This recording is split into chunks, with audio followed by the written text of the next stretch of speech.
The mother pig said to her three little pigs who were preparing to go out and make their way in the world, "I have two pieces of advice for you. First, always do your best. Try your hardest and it'll all work out fine. And second, beware of the big bad wolf." Okay, said the three little pigs, and they went off to seek their fortunes.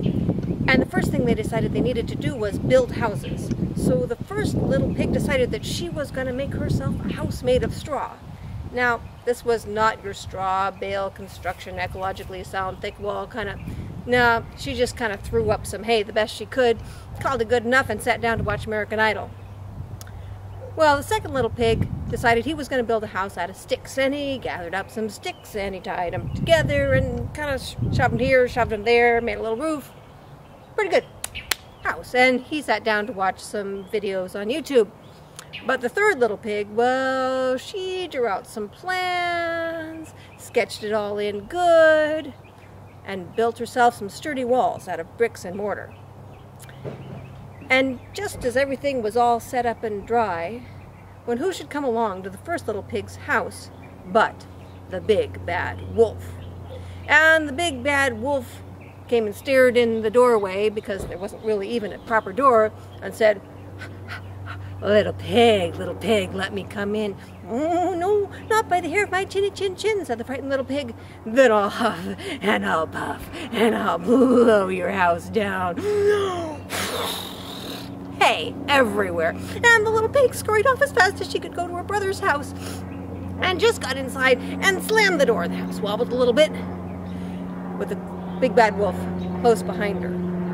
So Big Bad Wolf comes and he knocks on the door of the second house. Little pigs, let me come in." "Ooh, not by the hair of our chinny chin chin," said the pigs.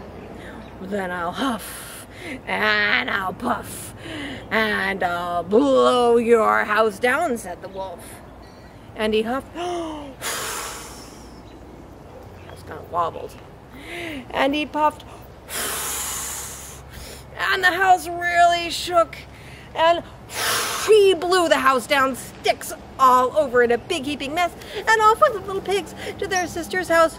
And in they went to the brick house and slammed the door behind them, with the big bad wolf hot on their tails. Said the wolf, little pigs, let me come in. I'm hungry." "Not by the hairs of our chinny chin chin," said the little pigs. "Then I'll huff, and I'll puff, and I'll blow your house down." And he huffed. Nothing. And he puffed. Still nothing. And he blew. Still nothing. Didn't budge. Oh my, those pigs were happy. And they started out making up a chore chart so that everybody could have their own jobs to do in the one house that was safe and sturdy and sound. And the big bad wolf? Well, nobody knows for exact sure what happened, but I suspect that after all that huffing and puffing, he had an asthma attack and he had to go home for his inhaler.